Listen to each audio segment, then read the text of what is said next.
Parce que ce matin, ça risque de secouer un peu. Non, mais vous inquiétez pas. Il n'y a rien à craindre. J'espère que vous avez passé une bonne semaine. J'aimerais partager quelque chose de particulier avec vous ce matin.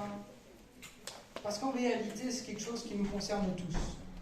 Je ne sais pas si ça vous est déjà arrivé pendant que vous écoutiez une prédication, de vous dire « Oh, c'est dommage que tel frère ou telle sœur ne soit pas là. » Merci pour ta sincérité. Je pense que ça nous est tous arrivé. Ce matin, ce message, il est pour toi. Ce message, il est pour moi. Moi-même, j'ai dégusté. Avant vous. Mais que le Seigneur vraiment nous bénisse en cette matinée. Parce que je suis convaincu que le Seigneur veut encore faire des miracles. Il n'est pas changé, il est toujours le même. Le titre de mon message, c'est le suivant. Cela m'a tellement fait mal. La culpabilité. Qui n'a jamais fait face à la culpabilité? Qui aujourd'hui ne fait pas face à la culpabilité? Alors il y en a peut-être quelques-uns qui ne font pas face à la culpabilité. Et merci Seigneur si c'est le cas. Je crois qu'on vit tous avec ça. Et j'en suis convaincu, à un moment donné, on fait face à la culpabilité. Pourquoi? Parce qu'on va faire des choix, parce qu'on va faire des actions. Ou alors, il y en a qu'on ne va pas faire. Et que justement, on va regretter de ne pas avoir fait. Quand j'étais un peu plus jeune, je devais avoir 16-17 ans, ma mère était enceinte de ma dernière sœur, on a 16 ans d'écart, donc j'avais 16 ans. Et donc je jouais au foot, ma mère était pas très loin, elle était à son 8e mois, et en tant que bon ado, voilà, je montrais mes compétences, et j'y vais, je shoot. Pleine lucarne, et non, 3 mètres plus loin, et c'était le visage de ma mère. Elle tombait par terre. Alors d'un côté, vous savez, il y a deux sentiments. Le premier, c'est « Waouh, j'ai de la force ». Et le deuxième, c'est « Mais bon sang, qu'est-ce que je viens de faire ?» Et là, il s'enclenche un mécanisme qui s'appelle la culpabilité. Ma mère, la première chose qu'elle va faire, c'est quoi? « Davy, t'inquiète pas, tout va bien. » Elle me rassure. Oh, quelle bonne maman. Elle est gentille. Elle aurait pu m'en vouloir, elle m'en veut pas. Et elle m'aide justement à ce que la culpabilité ne reste pas. Je m'en suis voulu. Je lui ai demandé pardon plusieurs fois. Et puis, à un moment donné, j'ai pu passer à autre chose. La culpabilité, on y fait tous face. Ça peut être des choses graves comme ça peut être des choses qui sont parfois pas si graves que ça, où ça commence, entre guillemets, normalement, et puis parfois ça dévie et ça devient plus terrible. Le sujet sur lequel nous allons nous arrêter ensemble ce matin, c'est la culpabilité. Parce que la culpabilité, c'est un sentiment, c'est une émotion qui mélange plusieurs éléments. La prise de conscience de ne pas avoir été juste, d'avoir eu un comportement coupable ou autre. Le Robert nous donne cette définition, caractère de celui qui est coupable, celui qui a un sentiment de faute. Et j'aime bien ce qu'il met, réel ou imaginaire. Réel ou imaginaire. La culpabilité, nous supposons qu'il se passe, et ce, à plusieurs moments de nos vies.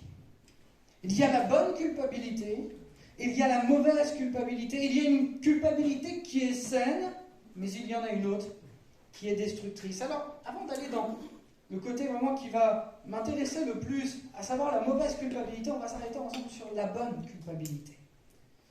On va s'arrêter rapidement sur un passage qui se trouve dans 2 Corinthiens, chapitre 7, verset 10. Ce passage dit ceci. 2 Corinthiens, chapitre 7, verset 10. En effet, la tristesse selon Dieu produit une repentance à salut dont on ne se repent jamais. Tandis que la tristesse du monde produit la mort. Il y a dans ce passage une réalité, une vérité puissante qui est exprimée, c'est qu'il y a plusieurs types de tristesse. Au même niveau qu'il y a plusieurs types de culpabilité. Nous pouvons dire d'une certaine manière qu'il y a plusieurs types de culpabilité, et ici nous avons l'utilité de la culpabilité, ou plutôt de la tristesse. Elle va produire en nous une repentance à salut dont on ne se repent jamais. C'est-à-dire que nous avons ce sentiment, j'ai la ferme assurance que j'ai fait quelque chose de mauvais, je me repens, je demande pardon, et la dette est effacée. C'est-à-dire qu'elle va provoquer en nous cette culpabilité, une remise en question, capable de nous humilier et de demander pardon pour repartir dans la bonne direction. Dans la version Parole vivante, je trouve que les mots choisis différemment nous permettent de mieux comprendre encore ce type de tristesse. En effet, la tristesse conforme au dessein de Dieu, si elle est portée comme Dieu le désire, produit un changement d'attitude qui conduit au salut et que personne n'a encore eu à regretter. La tristesse, selon le monde, mène au désespoir et à la mort. La culpabilité, c'est le regret par rapport à ce que nous avons fait, et tout particulièrement une mauvaise chose. Et ici, j'aime la façon dont c'est rédigé, car il précise cette tristesse. Si cette tristesse, elle est là dans vos cœurs, comme Dieu le souhaite. C'est-à-dire qu'il y a un type de culpabilité que Dieu ne veut pas que nous ayons. Et il y en a un autre qu'il veut que nous ayons. Celle qui va nous amener au salut. Et ici, j'aime la façon dont est rédigé ce verset. Porté comme Dieu le désire. Nous avons un excellent exemple d'un homme qui aurait pu avoir les séquelles de sa culpabilité. J'ai nommé Pierre. Pierre, que va-t-il faire? Un homme zélé, un homme en feu. En feu tout court. En feu pour Dieu, mais en feu tout court aussi. Seigneur, jamais je ne te renierai. Et Jésus va lui dire, Pierre, tu vas me renier 3 fois. Imaginez la déception. Déception vis-à-vis de Dieu, déception vis-à-vis de soi-même. Il aurait pu s'enfermer dans cette culpabilité. Mais que va-t-il faire? Il va se présenter devant Jésus et Jésus va s'occuper de lui. Il va dire, Pierre, m'aimes-tu? Oui, tu sais que je t'aime. En réalité, les verbes ne sont pas du tout les mêmes en grec. C'est le verbe philia, agapé, que Jésus demande, c'est-à-dire un amour vrai, un amour sincère. Et il répond, oui, tu sais que je t'aime, avec l'amour philéo, c'est l'amour amitié. Et finalement, Jésus va lui répéter, et à chaque fois qu'il va lui répéter et que Pierre va répondre, il va lui dire, paie mes brebis. Autrement dit, malgré ce que tu as fait, je te remets en selle. Extraordinaire. Cette culpabilité-là n'a pas eu raison de lui. Au contraire, elle lui a permis de se repositionner, de se remettre en question et de repartir dans la bonne direction. Maintenant, j'aimerais m'arrêter avec vous sur la mauvaise culpabilité. Parce qu'en réalité, la mauvaise culpabilité, elle nous fait tellement de mal. Elle nous fait tellement souffrir. Parfois, nous sommes ici, nous venons à l'église, nous disons aimer Dieu, et en réalité, nous souffrons d'une culpabilité que nous traînons, que nous portons sur nos épaules depuis trop longtemps. J'ai l'impression qu'aujourd'hui, la culpabilité est quelque chose face auquel nous sommes tous confrontés. Je dirais ici, c'est peut-être les 3/4. Parce qu'il y a des choses qui sont là, qui sont comme des poids, qui sont comme des fardeaux.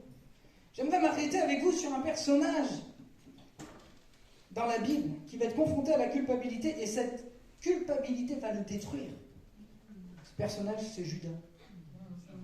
Nous allons prendre un temps ensemble, juste pour retracer tout ce qui va se passer. On va faire une longue lecture, pour en arriver à la fin de son histoire, et pour voir finalement tous les enchaînements, et nous allons après nous arrêter dessus. Donc on va lire ensemble dans Matthieu chapitre 26, on va lire que quelques versets, on ira après au chapitre 27.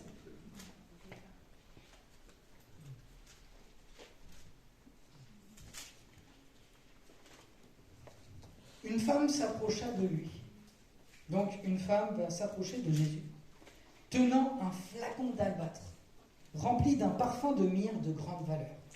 Pendant que Jésus était à table, elle répandit ce parfum sur sa tête. En voyant cela, les disciples manifestèrent leur indignation en disant « Pourquoi un tel gaspillage ?» Verset 9. On aurait pu vendre ce parfum pour un bon prix et donner l'argent aux pauvres. On bascule versets 14 à 7. Alors, l'un des 12, celui qui s'appelait Judas Iscariote, se rendit auprès des chefs des prêtres pour lui demander « Si je me charge de vous livrer Jésus, quelle somme me donnerez-vous » Ils lui versèrent 30 pièces d'argent. À partir de ce moment-là, ils cherchaient une occasion favorable pour leur livrer Jésus. On bascule versets 20 à 25. Le soir, Jésus se mit à table avec les 12. Et pendant qu'il mangeait, il dit, vraiment, je vous l'assure, l'un de vous me trahira. Les disciples en furent consternés, ils se mirent l'un après l'autre à lui demander, Seigneur, ce n'est pas moi, n'est-ce pas? En réponse, il leur dit, celui qui a trompé son pain dans le plat avec moi, c'est lui qui me trahira. Certes, le Fils de l'homme s'en va conformément à ce que les Écritures annoncent à son sujet, mais malheur à celui qui le trahit. Il aurait mieux valu pour lui n'être jamais né. À son tour, Judas, qui le trahissait, lui demanda, « Maître, ce n'est pas moi, n'est-ce pas ?» « Tu le dis, » lui répondit Jésus. Bascule versets 47 à 50. Il n'avait pas fini de parler que Judas, l'un des 12, survint accompagné d'une troupe nombreuse, armée d'épées et de gourdins. Cette troupe était envoyée par les chefs des prêtres et les responsables du peuple. Le traître avait convenu avec eux d'un signe en disant « Celui que j'embrasserai, c'est lui. Saisissez-vous de lui. » Il se dirigea donc tout droit sur Jésus et lui dit « Bonsoir, maître. » Et il l'embrassa. « Mon ami, lui dit Jésus, ce que tu es venu faire ici, fais-le. » Alors les autres s'avancèrent et mettant la main sur Jésus, ils se saisirent de lui. On bascule maintenant au chapitre 27, versets 3 à 5. En voyant que Jésus était condamné, là on en arrive à la culpabilité, même si ça avait déjà commencé un peu avant. Judas, qui l'avait trahi, fut pris de remords. Il alla rapporter au chef des prêtres et aux responsables du peuple les 30 pièces d'argent. Verset 4, il leur dit « J'ai péché en livrant un innocent à la mort. » Mais ils lui répliquèrent « Que nous importe? Cela te regarde. » Verset 5, Judas jeta les pièces d'argent dans le temple, partit et alla se pendre. Amen. On peut dire Amen, ça reste la vérité. Ce n'est pas forcément l'histoire la plus extraordinaire, mais ça fait partie de la Bible. On a ici une histoire malheureuse d'un homme qui va faire des mauvais choix et qui va finir par se suicider. Il y a beaucoup d'hommes et de femmes qui sont ici. Vous n'avez pas fait les mêmes choix que Judas. Vous n'avez pas vécu la même chose que Judas. Et pourtant, aujourd'hui, vous portez quelque chose dans votre cœur que vous regrettez. Aujourd'hui, vous vivez dans cette culpabilité. Vous pensez que cette culpabilité n'a pas tant d'impact sur vous. Et vous vous dites, à chaque jour suffit sa peine. Demain, peut-être, ça ira mieux. Or, dans les faits, elle vous détruit, cette culpabilité. Ce que je vais faire avec vous ce matin, c'est juste voir quel est le processus de destruction qui s'est mis en place à cause de cette culpabilité. Au travers de ce processus, vous allez peut-être vous-même vous apercevoir que vous traînez des choses qui sont là et qui sont en train de vous détruire. Or, je vous le dis, avant même que j'aille plus loin, il y a une solution. La solution, c'est Jésus. Et si vous êtes touché par ça, et je pense qu'on est beaucoup ce matin, que le Seigneur nous dirige. Regardons ensemble le fameux processus. Le premier élément que nous voyons, c'est qu'il y a un événement déclencheur. Avant d'entrer dans la culpabilité, il va toujours y avoir un moment qui va déclencher une action. Généralement, cet événement, c'est toujours quelque chose qui est trop pour nous. Vous savez, c'est comme un vase, à un moment donné, qui va déborder. Quelque chose qui dépasse notre compréhension. Quelque chose que nous ne sommes plus capables de supporter. Ça peut être un père avec ses enfants qui, à un moment donné, va en avoir marre. Il va le dire ras-le-bol et il va en coller une un peu trop forte à son fils. Son fils va s'en souvenir et il va s'en mordre les doigts toute sa vie. Il va être dans la culpabilité. C'est un élément déclencheur. Ça peut être dans un couple le comportement de l'un ou de l'autre qui a été poussé à un moment donné et qui a mal agi, qui a regardé quelque chose, qui a fait quelque chose qu'il n'aurait pas dû faire. Et alors que maintenant ils sont ensemble, il vit avec le poids de cette culpabilité. Ça peut être tout un tas de comportements, de choses que nous avons vécues où c'est trop, et cela va donner naissance à une action ou bien à une inaction. J'en avais tellement marre que je n'ai rien fait.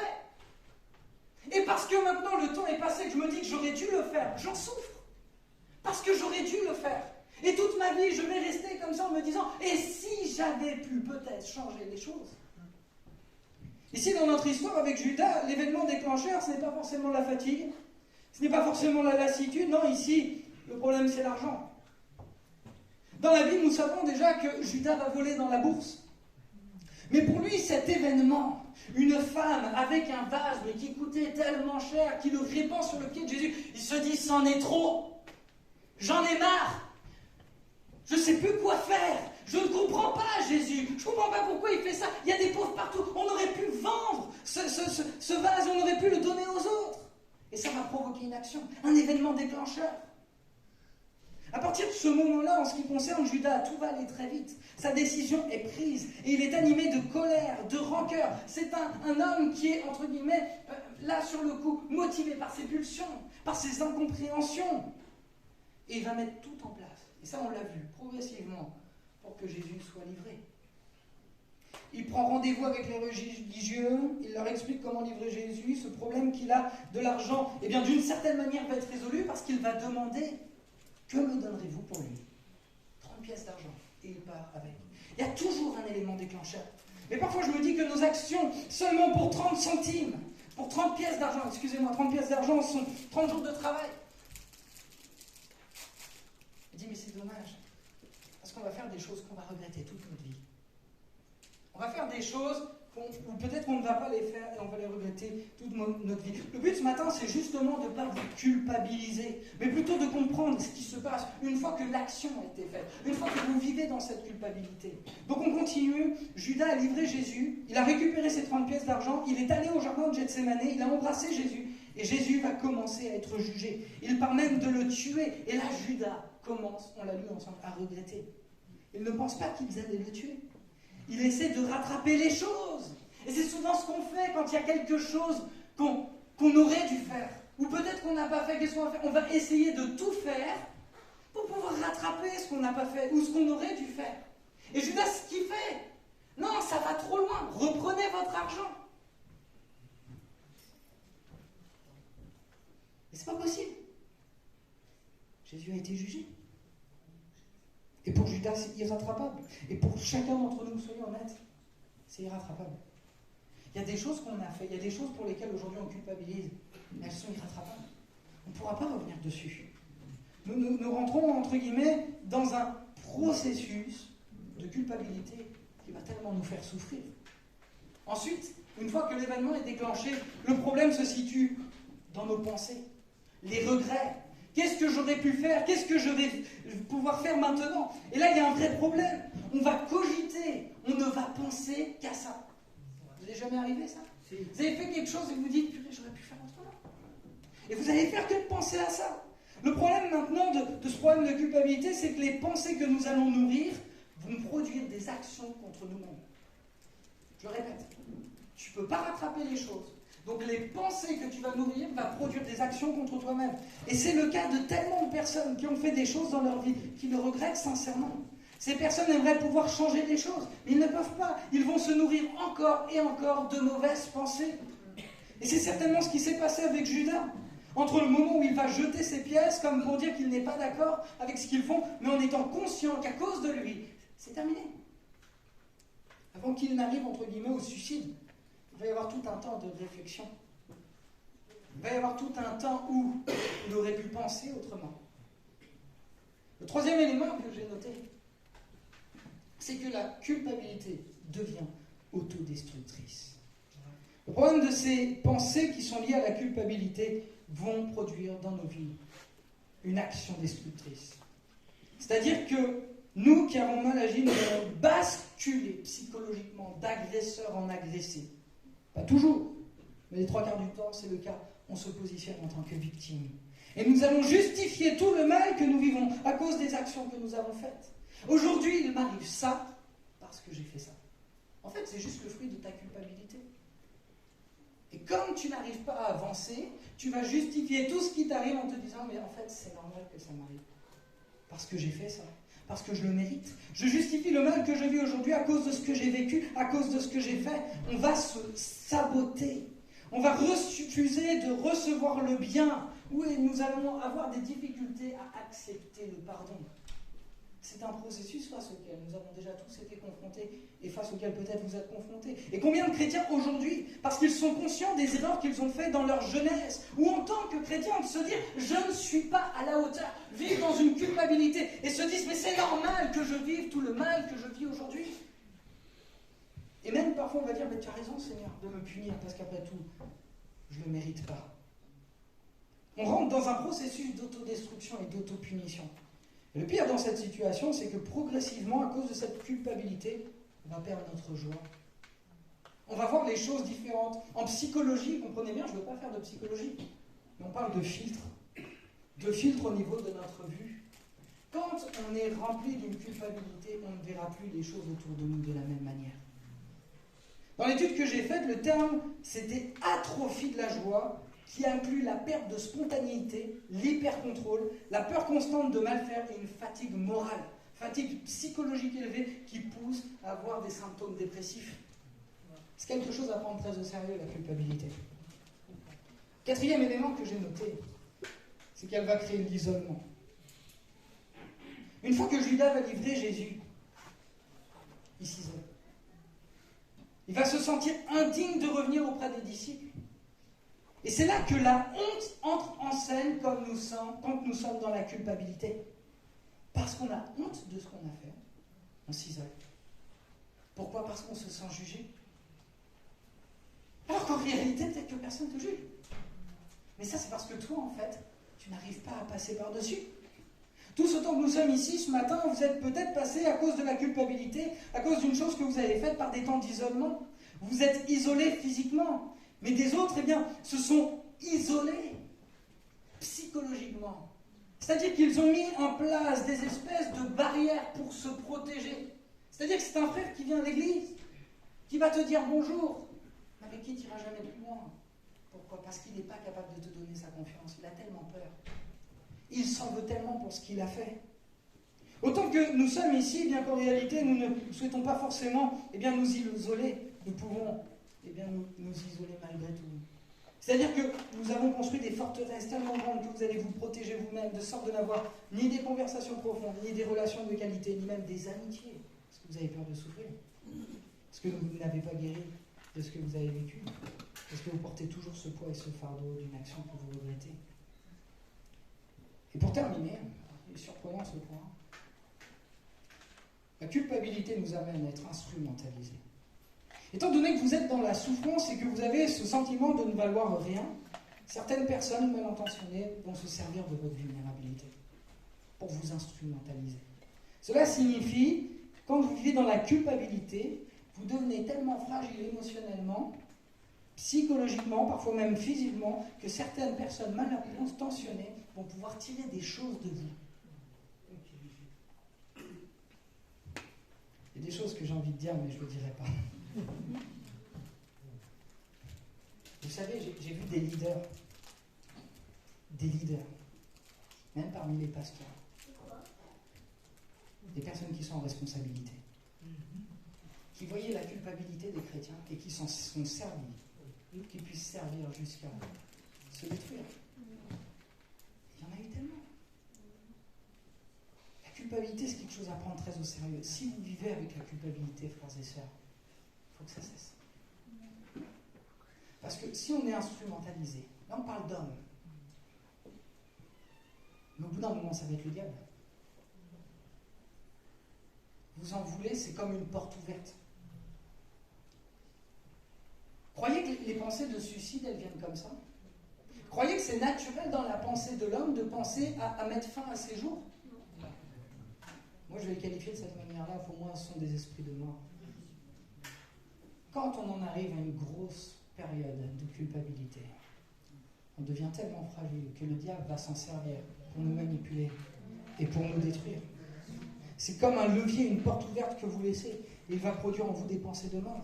La Bible dit que le diable vient pour dérober, égorger et détruire. Ici, Judas va en arriver au suicide. La culpabilité arrivera à son terme. Elle va tellement nous détruire qu'à un moment donné, on va y penser.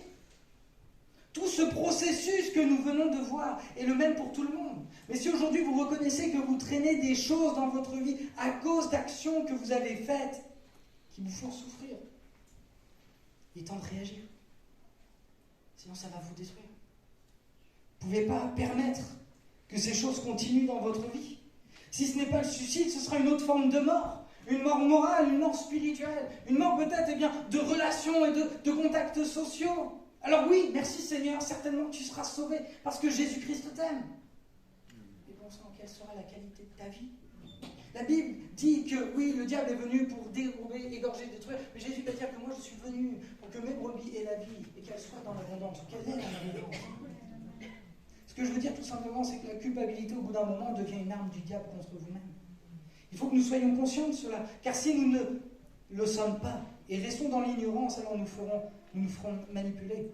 Nous n'avancerons pas dans la vie et nous justifierons tout ce que nous vivrons de bon dans notre vie de manière négative. Donc voilà un petit peu le processus absolument terrible de la culpabilité. Maintenant, comme je vous l'ai dit, il y a une solution. Comme vous voyez ce personnage relever la tête, levez vos yeux. Vous allez voir, il y a une solution qui se trouve en Jésus-Christ. Alléluia. Peu importe ta culpabilité, à quelle échelle elle se trouve, et en fonction de ce que tu as vécu, de grave ou de moins grave. Et là, je pense qu'il ne faut pas rentrer dans la comparaison. D'accord ? C'est pas parce que lui a vécu ça et tu dis, ouais, bon, bah lui, finalement, c'est un peu plus normal qu'il soit dans la culpabilité que moi. Non, si tu sens ce sentiment de culpabilité, il faut le régler. Peu importe à quelle échelle. À quelle échelle. Sont là des choses qui nous tiennent et qui, d'une certaine manière, nous rendent captifs, la culpabilité. Peut-être il y a des chrétiens, excusez-moi, hein, je vais dire les mots tels qu'ils sont, hein. Peut-être il y a des chrétiens, ils ont regardé des choses qu'il ne fallait pas regarder cette semaine. Ils viennent à l'église et puis ils sont dans la culpabilité. C'est normal, je peux le comprendre après tout. Tu te déçois toi-même et tu sais que tu n'as pas plu à Dieu. Peut-être tu as eu des paroles qu'il ne fallait pas que tu aies. Peut-être qu'il y a eu un comportement qu'il ne fallait pas tuer, et tu es là, et tu es dans la culpabilité. La culpabilité n'est pas une fin en soi. En tout cas, elle ne doit pas l'être, parce que ce qui est extraordinaire, même face à la culpabilité, face à la pire des culpabilités, il y a une solution. Et j'aimerais bien vous présenter deux solutions. La première solution, c'est la repentance et le pardon de Dieu. Obtenir le pardon de Dieu sur ce que nous avons fait, sur ce dont nous sommes coupables, sur ce que nous pensions que nous devions faire et que nous n'avons pas fait. Le roi David lui-même est passé par cette phase de culpabilité, tout particulièrement face à un péché.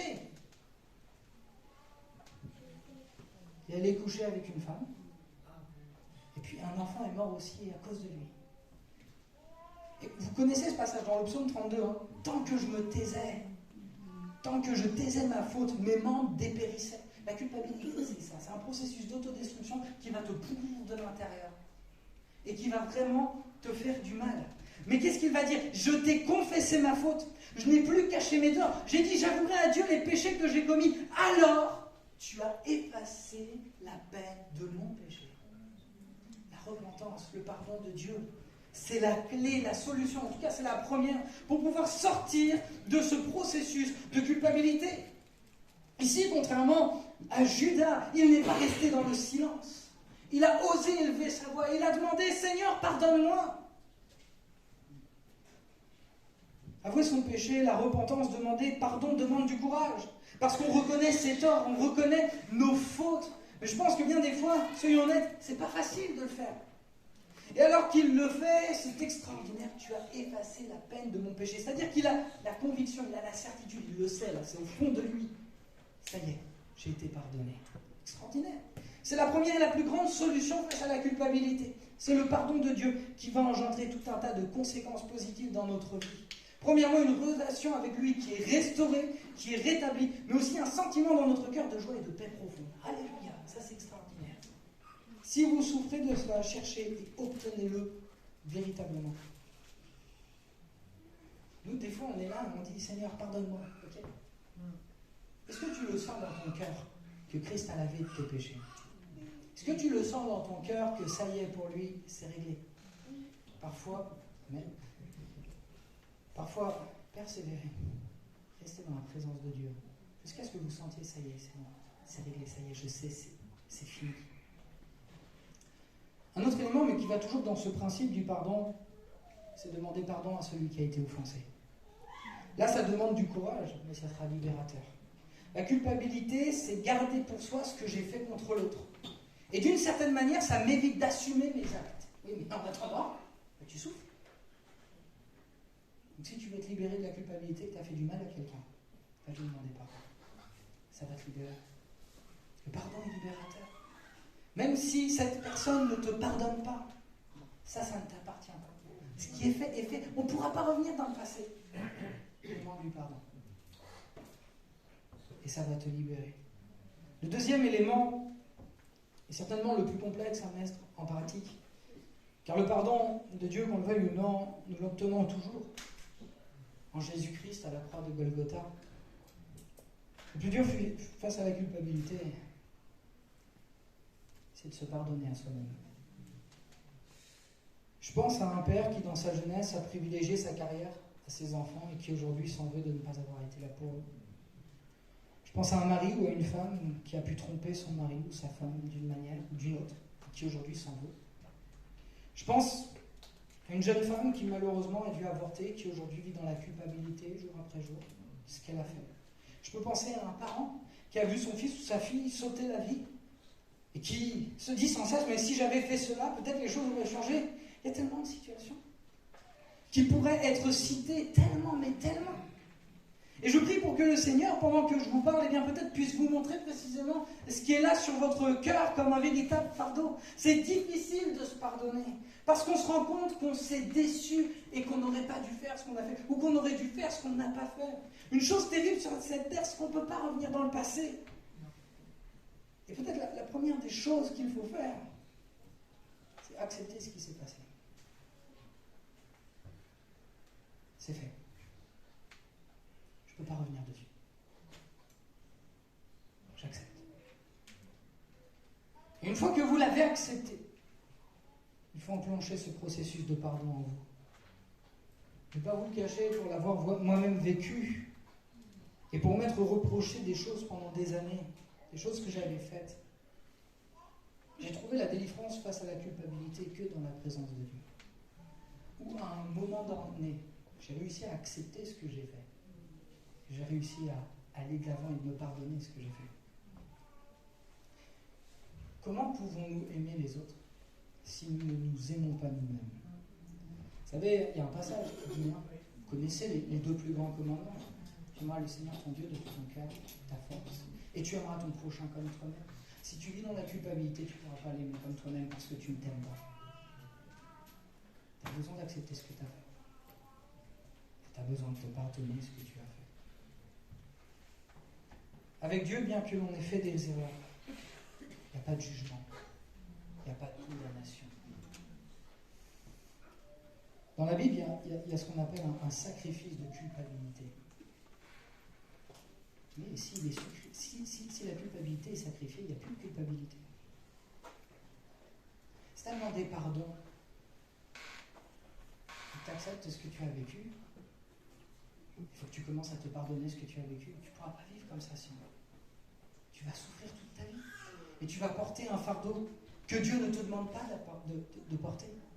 La Bible dit ceci, Dieu a tellement aimé le monde qu'il a donné son Fils, son unique, afin que quiconque croit en lui ne périsse pas, mais qu'il ait la vie éternelle. Jésus n'est pas venu dans le monde pour que le monde soit jugé par lui, mais pour que le monde soit sauvé par lui. Approche-toi de Jésus, peu importe ce que tu as fait, il ne va pas te juger, il t'aime. Lui veut te pardonner et il veut t'amener à repartir. Vous savez, il y avait un vieux chant qui dit repartir à zéro et tout recommencer, balayer sa vie passée. Alors je ne pense pas que ce soit aussi simple que ça, mais je sais que c'est possible avec Jésus-Christ.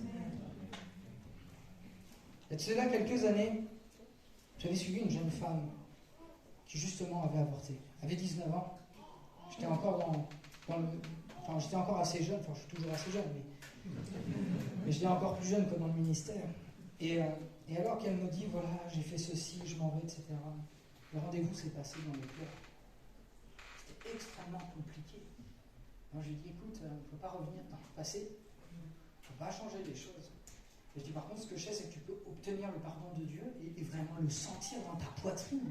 Quand je dis la poitrine, c'est le cœur. Tu peux le sentir là. Mais il va falloir aussi que tu acceptes la situation, que tu te pardonnes. Et donc, je ne savais pas trop quoi dire, parce que vous savez, quand c'est comme ça, c'est compliqué. On a prié ensemble. Et pendant qu'elle priait, elle pleurait, mais elle demandait pardon à Dieu. Et elle a accédé à la situation, elle a fini par se pardonner elle-même. C'est la première fois de ma vie, et pour l'instant, c'est la seule fois de ma vie où j'ai vécu un miracle comme ça en instantané, au niveau d'un poids, d'une culpabilité importante, comme ça en instantané. Mais si elle l'a vécu, c'est possible pour toi. Peu importe ce que tu as vécu, tu ne peux pas continuer à vivre avec la culpabilité. Sinon, tu vas te détruire, tu vas te saper. Vous savez, il y a un truc qui est dingue et qui est extraordinaire avec Dieu, c'est que cette jeune femme, elle est venue me voir. Elle était célibataire. Après, elle s'est mariée. Et après, elle a eu 2 autres enfants. Imaginez, si ça s'était pas réglé, elle aurait remplacé ses enfants par celui qui n'était plus là. Ses enfants auraient vécu toute leur vie avec le sentiment d'être ce qu'ils n'étaient pas. Comprenez un petit peu ce que je veux dire ? Moi, je ne suis pas en train de juger ce qui s'est passé, parce que ce n'est pas le but. Et je pense que ce n'est pas ce que Dieu veut. Mais Dieu veut nous libérer de ce que nous avons vécu, pour que nous puissions vivre libres.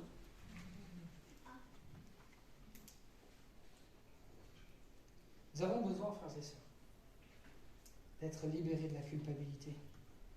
Tu as besoin d'être libéré de la culpabilité. Tu ne peux plus vivre et être rongé constamment par ce que tu as fait. Tu as besoin d'être convaincu que Dieu t'a pardonné. Et si tu n'as pas cette conviction, alors passe du temps devant lui, reste devant lui jusqu'à ce que tu l'obtiennes, jusqu'à ce que tu le ressentes au plus profond de ton cœur. Et ça y est, je sais que tu m'as lavé. Ça y est, je sais. Vous savez, parfois c'est physique, c'est viscéral. Il y a des fois, je suis resté, et je vous parle de mon expérience, comprenez bien, il n'y a pas de gloire, mais c'est plutôt pour vous encourager. Parfois, parce que j'avais fait des choses qui n'étaient pas bien, et là je vous parle vraiment du côté de mon adolescence. Mais je restais des heures devant Dieu, jusqu'à repartir complètement transformé. Parce que je ne peux pas accepter de vivre avec un poids aussi lourd toute ma vie. Parce qu'il y a d'autres personnes qui sont autour de moi. Et parce qu'eux n'ont rien demandé à la souffrance que je porte. Ensuite, avec Dieu, entreprends cette démarche d'acceptation et d'autopardon. De te pardonner toi-même ce que tu as fait. Le Seigneur veut nous libérer de tous ces fardeaux qui pèsent sur nos épaules pour que nous puissions marcher en nouveauté de vie et dans la liberté. En quoi serions-nous différents en tant que chrétiens si nous marchions comme les autres? Christ est venu pour nous donner la vie et pour que nous soyons dans l'abondance, que nous l'ayons dans l'abondance. On va fermer nos yeux.